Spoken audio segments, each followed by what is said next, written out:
Biryani is a perfectly cooked rice dish, seasoned with whole spices and layered between tender chunks of meat and streams of delicious gravy. It's a dish that will give you the perfect bite each time. Today we're going to make our favorite biryani recipe that is sure to keep everyone you know coming back for more.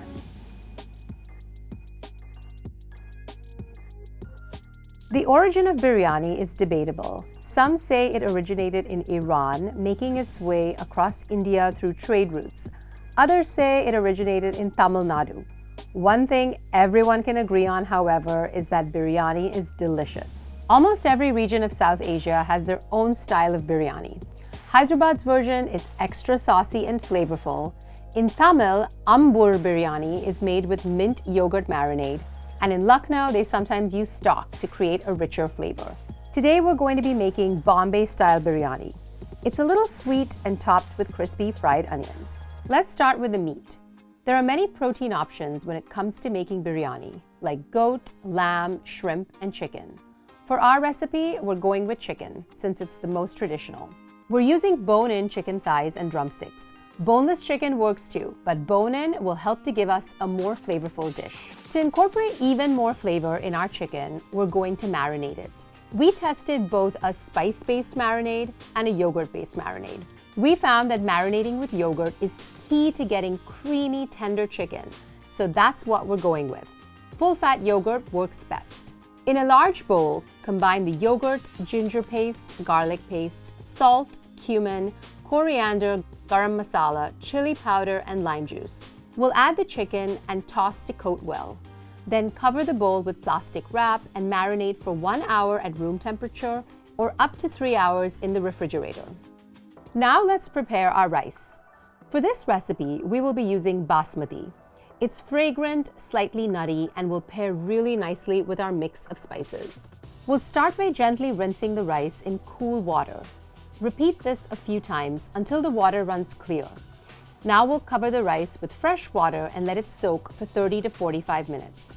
Not only does soaking the rice help to remove excess starch and speed up the cooking process, but for fragrant rice like basmati and jasmine, this will also help strengthen their natural aroma and flavors. Once the rice has finished soaking, we'll move on to the cooking process. To a pot of water, add cardamom pods, a cinnamon stick, bay leaf, cloves, and salt. When that comes to a boil, we'll add our rice. The key to perfectly cooked biryani is to cook the rice until it's only about 3/4 of the way done, so it's still al dente. This should only take about 4 minutes. Drain.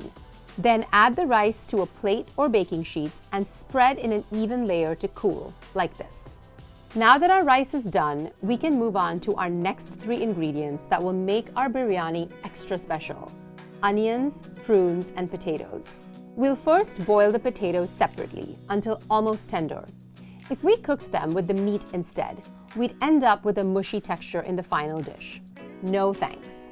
Once our potatoes are softened, we're going to fry them in a neutral oil to provide texture to our dish. And the crunch doesn't stop there.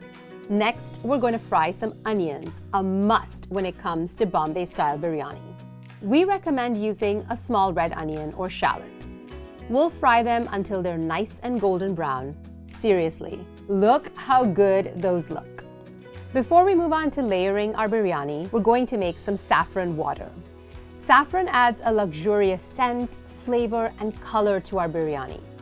We know it can be pricey, so if you don't have saffron on hand, use turmeric to get that orange hue. We're going to pour hot water over our saffron threads and then gently crush them with the back of a spoon to get all of that flavor out. Now let's make our gravy. We tested a few different oils for our gravy and found that a mixture of oil and ghee or clarified butter creates the best flavor without being too rich. We'll heat our oil mixture until it shimmers.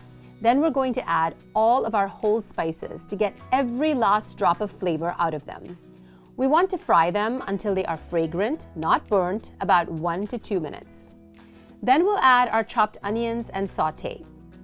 Once the onions begin to brown, add the tomatoes and cook for 3 to 5 minutes. Then add the marinated chicken, a splash of water, and salt. Cover and let this cook for 10 minutes. We'll add the potatoes back in and then add our special ingredient, prunes. Prunes are used in Bombay-style biryani to add an element of sweetness to the dish. Now that our gravy is finished, let's move on to layering. When it comes to cooking biryani, there are a few ways to do it. You can cook it dum style, which involves layering raw ingredients in a heavy bottomed pot and slow cooking them all together. Or you can make it pakka style, which means cooking all of the components separately and then layering them together after. We're cooking our biryani pakka style because it's more traditional for Bombay style biryani and it ensures we don't overcook any of the elements in the dish. We'll start by reserving half of the beautiful gravy and add half of our rice into the pot. Then we'll sprinkle some of our saffron water on top. We'll add some herbs, a little ghee, and our fried onions as finishing touches for the first layer, and then we'll repeat the whole process for the second layer. Once we have our biryani all piled up, we're going to cover the pot with foil and seal it really tightly. Traditionally, we'd wrap the rim with dough to get the tight seal we're looking for, but today we're going to keep it simple by using foil. Once it's done cooking, we'll leave it covered to rest for 10 minutes to let the steam really fluff up the rice and finish cooking. And there you have it, your beautifully layered Bombay biryani. With biryani, every bit of time taken to perfect this dish really pays off. We're going to serve our biryani today with a little onion raita and pickled mango. We know that nothing will beat your mom's biryani, but we think this recipe comes very close.